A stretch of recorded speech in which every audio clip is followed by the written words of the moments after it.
I see you're awake." "That's good," the nurse said as she passed my door like someone commenting on the weather. Her voice was too cheerful, her smile too tight. I sat up slowly. The sheets were stiff. The room, unfamiliar cream-colored walls, medical equipment tucked into corners, and that distinct sterile smell, antiseptic overcooked peas, and something faintly like bleach. There was a name tag on my wrist. Cassandra Morrow. Willow Pines Nursing Center. 3 days, I asked when she told me. "You're sure?" she nodded. "You had a little spell. Your son brought you in. We've been monitoring you ever since." I blinked at her. "Spell you" were confused, disoriented. "He said it happened a few times at home." She spoke gently, like I was fragile. "He signed all the paperwork. I want my phone." She hesitated. "Your son has it. He said you kept calling people and forgetting why. Said it was upsetting for you. My things." She returned a moment later with a clear plastic bag. Inside my wedding band, a pair of socks, a travel-sized lotion I didn't recognize. No keys, no glasses, no phone, no wallet. "I want to call my son," I said. She brought me a phone with oversized buttons. I dialed his number by memory. He answered after the 3rd ring. "Mom," he said, clipped, rushed, "I'm in a meeting." "Adrien, why am I in a nursing home?" He paused. "We talked about this. You had an episode. You fell. The doctor said you needed supervision. I feel fine." "Well, you didn't. It wasn't safe. I had to do what was best. You had me committed without even asking me. You weren't in a state to decide." He sighed. "We'll talk later. I have to go." He hung up. I stared at the plastic phone in my hand. It wasn't mine. Nothing here was mine. And though I felt steady in body and mind, something was deeply, unmistakably wrong.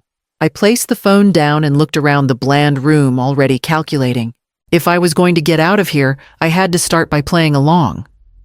I stopped asking questions. Not because I had answers, but because I needed to watch. They smiled more when I was quiet. Cooperative. They used that word often. "She's been very cooperative today," I heard one nurse say near the door. So I took the little white pill with the tiny pink one every evening and nodded off not long after. The sleep was heavy, unnatural. My body limp, my mind blurred at the edges. I'd wake groggy like someone had packed cotton behind my eyes. The other residents hardly spoke. One woman mumbled into her soup. Another stared at the hallway clock for hours. I saw no one under 75, and most seemed far older. Some didn't seem to know where they were at all. I did. On the 3rd night, I overheard 2 aides talking during shift change just outside my room. "She doesn't belong here," one of them whispered. "She's sharp. I don't get it." "She's listed as early stage," the other said. "Look at the chart. Early stage dementia." I gripped the bed rail until my knuckles turned white. That was a lie. I'd been driving, cooking, paying bills. I had my own garden. I didn't forget names. I didn't get lost. I knew exactly who I was and where I wasn't supposed to be. By the 4th day, I'd nearly convinced myself it was some elaborate mistake that Adrien would walk in with flowers and apologies. Instead, it was Marla. She stormed into my room like she owned the place, clutching her purse like a weapon. "Arizona," she snapped. "Really? What are you talking about?" "Adrien said you moved to Arizona for dry air and lower taxes. That's why he cleaned out the house last week." "Cleaned out?" "He said you wanted to downsize. Said it was all your idea." Her voice softened when she saw my face. "Cass. The house sold fast. Greyhawk Holdings. For way under appraisal." I stared at her, my pulse thudding in my ears. Something cracked open inside me, cold, hollow, furious. "I never signed a thing." Marla came back that night with her old tablet hidden in a knitting bag. She handed it to me under the blanket, eyes darting toward the hallway. I hadn't realized how much I missed touchscreens. until I felt its weight in my lap. We searched the county records together quietly in the corner chair while the hallway lights dimmed. It didn't take long. There it was. My address. The place I'd planted every flower, repainted every shutter. Sold. The owner was listed as Greyhawk Holdings, LLC. The transfer date was exactly 2 weeks ago. My name was nowhere on the document. The signature Adrien Morrow acting under power of attorney. I stared at those words like they might dissolve if I blinked hard enough. I never gave him that, I whispered. I know you didn't, Marla said, pulling her phone from her purse. I'm calling my cousin. She works at the county courthouse. If anyone knows what to do next, it's her, the cousin answered, groggy but curious. We explained the situation slowly, carefully, leaving nothing out. I heard her clicking in the background. She needs a clean evaluation, she said finally. A real one. From an independent doctor. If she's being held on a false dementia claim, that's medical fraud. I nodded. How do we get that? You'll need someone on the outside to arrange it. And Cassandra, don't leave a trail. They'll shut it down fast if they suspect anything. After the call, Marla tucked the tablet away and kissed my cheek. I'll be back tomorrow. We'll figure this out. From that moment on, everything became strategy. I still took the little cup of pills every evening, but I stopped swallowing them. They went under my tongue, tucked near my gums. I spit them into tissues, later flushed them down the toilet. It took 3 days for the haze to clear. By day 4, I could finally think clearly again. Every smile, every step, every word I spoke was measured now. I was playing a role. But how do you escape a place you were never meant to be? When everyone around you thinks you belong. The knock came during mid-morning rec time, just after they'd wheeled out the cart of puzzle books and lukewarm tea. I looked up from my half-filled crossword and saw Adrien in the doorway. Not alone. Behind him stood a woman I'd never met, tall, sleek hair blazer crisp as hotel linens, perfume sharp and expensive. She smiled like I was a child meeting Santa Claus. Mom, Adrien said, stepping in. Meet Layla. We just got engaged. Layla stepped forward with a warm smile and a voice as smooth as satin. We're so glad you're safe now. Safe. Like I'd wandered off into traffic and they'd scooped me up. I sat up straighter. You got engaged? Adrien laughed. It just happened. We wanted to tell you in person. Layla perched on the arm of the chair beside him, legs crossed, fingers resting delicately on his knee. It's been such a stressful time, but we're so grateful you're getting the help you need. You've been so brave. Brave. They talked to me like I was 5. I let them ramble. Watched the way Adrien avoided my eyes, and Layla smiled too often. Then I asked, what happened to the house? Adrien gave a practiced sigh. We had to act fast, Mom. It was sitting empty. We needed funds for your care. These places aren't cheap. I nodded slowly. So you sold it. It was the best option, he said. Hands clasped like a schoolboy caught skipping class. And then Layla slipped. She turned to him and said, Greyhawk is handling it well so far. I told the team we wouldn't flip it until next quarter. I stared at her. The team? She blinked once, like a camera shutter. Oh, I meant the agents. Greyhawk is our company. Our. She said it so casually, but I saw the flash in her eyes, the flicker of something rehearsed and rushed.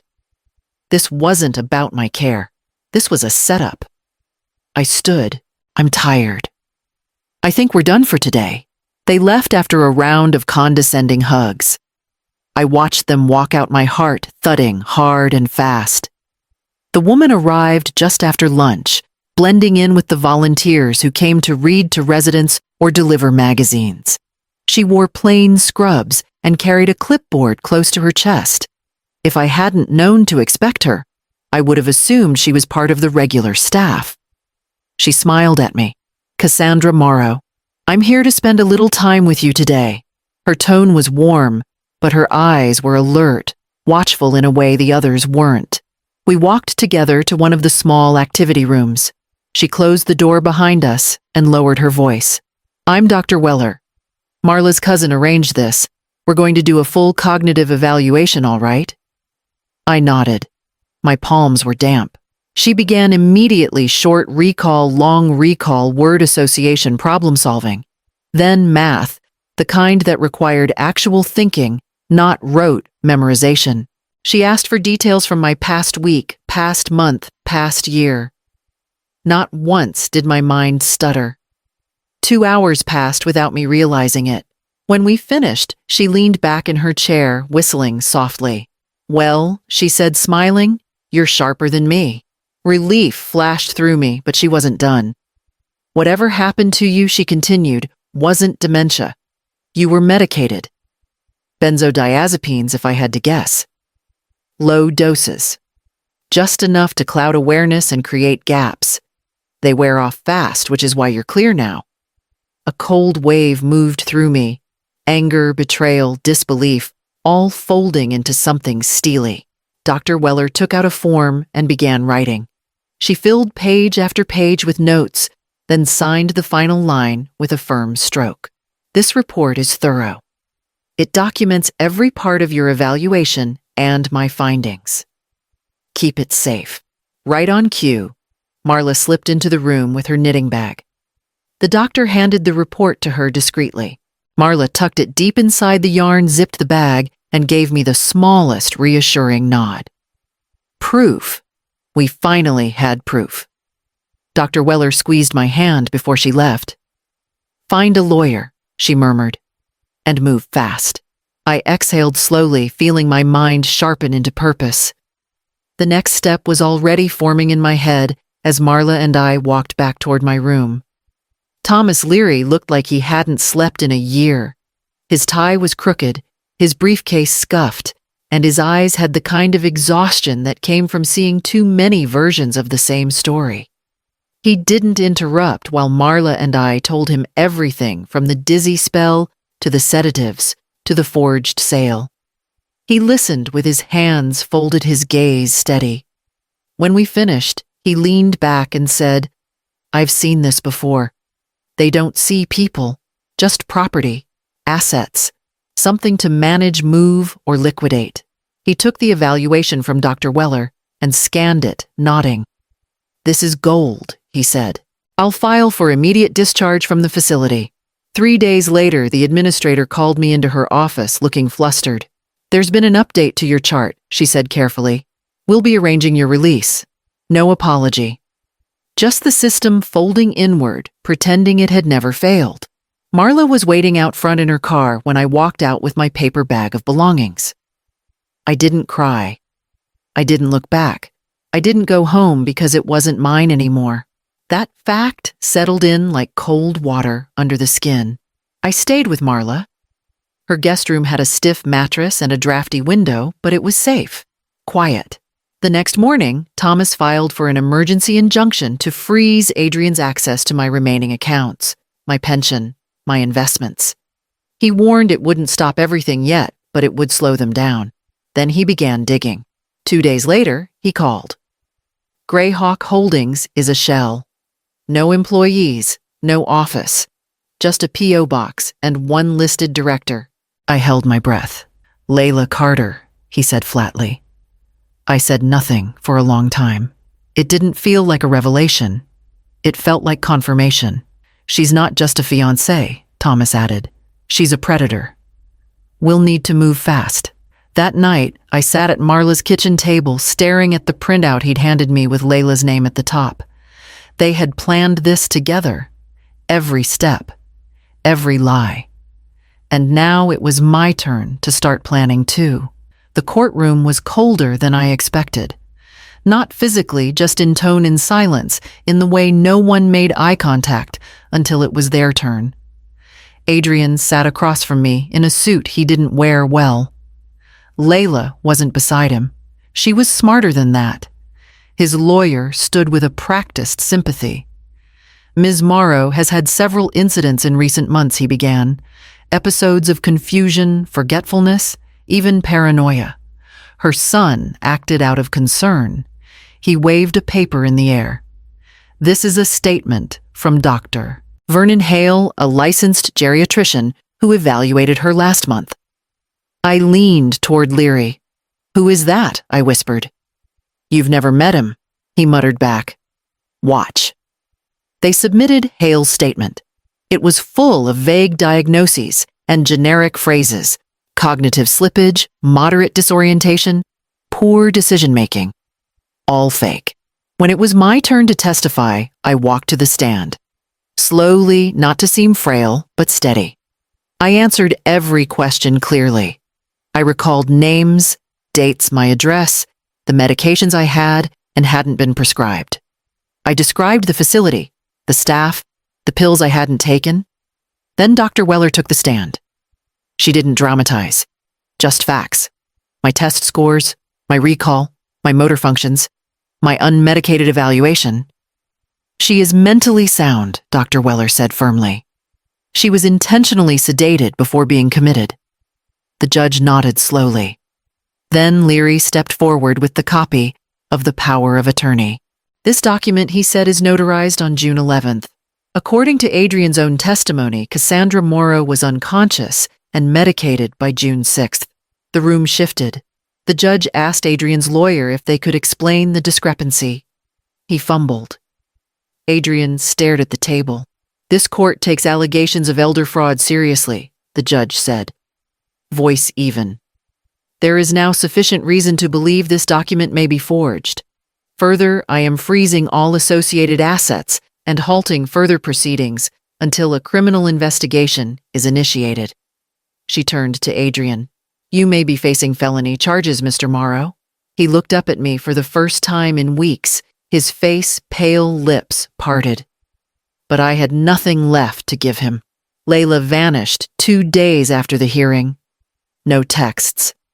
No forwarding address. The number Adrien had for her stopped working. Her apartment lease was terminated. Car gone, bank accounts drained. Leary dug through what he could and handed me a stack of printed emails. "Read this one," he said. It was from 5 years ago, a forwarded chain between Layla and someone named Alyssa. Alyssa had called her out. "You stole Aunt Nora's trust fund. You promised you'd help her move into assisted living. Instead, you gutted her house and ghosted the family. There were others. A trail of manipulation and exits. Different names. Always older targets. Always someone she could talk down to and smile through." The judge signed a bench warrant. Layla Carter. If that was even her real name, was now a wanted fugitive. Later that week, Leary called Adrien in for a deposition. But before it started, I asked to speak to him alone. Just once. Just us. He looked tired. Not the kind that comes from lack of sleep, but the hollow kind, the kind you earn when the walls start caving in. We sat in Leary's conference room, silent, until I pushed the manila folder toward him. "You knew about her past?" He shook his head. "Not at first, but eventually." His shoulders sank. "She said it was just family drama, that they were bitter, that I'd understand once we were set up, once everything calmed down." "Set up?" I echoed. "She had plans," he said softly. "She talked about renovations, flipping the house, moving to Santa Barbara. I didn't know how deep she was in. I didn't ask. I wanted to believe her." I studied him, his face still boyish in some ways, but older now, the lines sharper, the excuses thinner.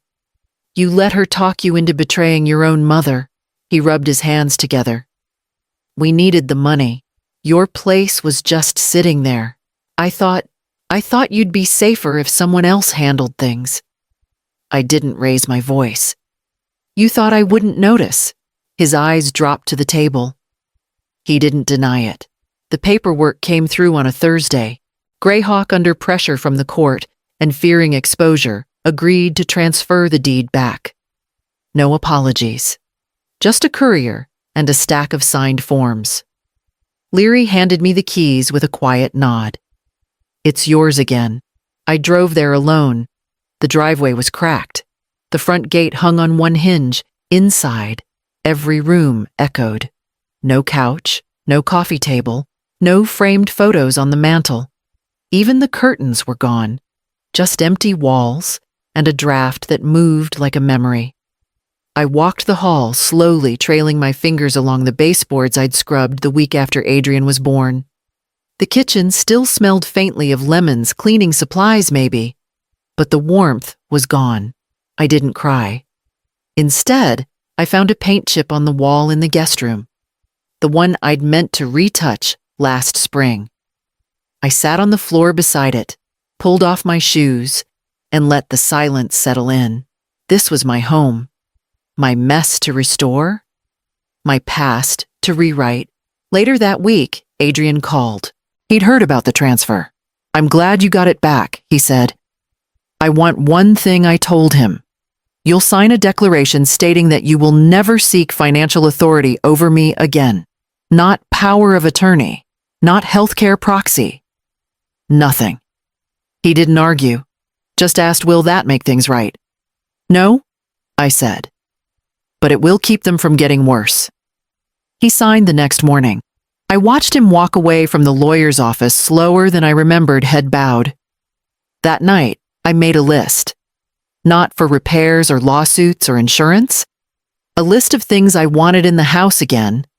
A chair by the window, a kettle on the stove, my old radio, a photo of Sandra on the nightstand. Laughter eventually. I stood in the living room and imagined sunlight warming the floor again. It would take time. But I had time now. 1 year later, I stood in my kitchen dirt under my fingernails, fresh mint tucked into a clay pot by the windowsill. The morning light hit just right, soft, golden, warm like memory without the sting. The herbs would take time, but I'd planted them myself. That mattered. I volunteered at the library now. Twice a week, I sorted the returns, helped teenagers find old novels, shelved large print biographies. The place smelled like paper and coffee and quiet conversations. Nobody looked at me like I might forget where I was. My name was back on the mailbox. Painted, clean, sharp white letters, C. Morrow. The house still echoed some days, but I filled it with sound music audiobooks, the kettle whistling, the neighbor's dog barking next door. It wasn't what it had been before, but it was mine again. Layla was serving time. Her sentence wasn't long, but long enough for her name to stain every property record in the state. Adrien had moved out west Montana, I think. He didn't say goodbye. Sometimes I write letters to him. I tell him about the kitchen tiles I replaced, about the community garden behind the post office, about Marla's grandson getting into college.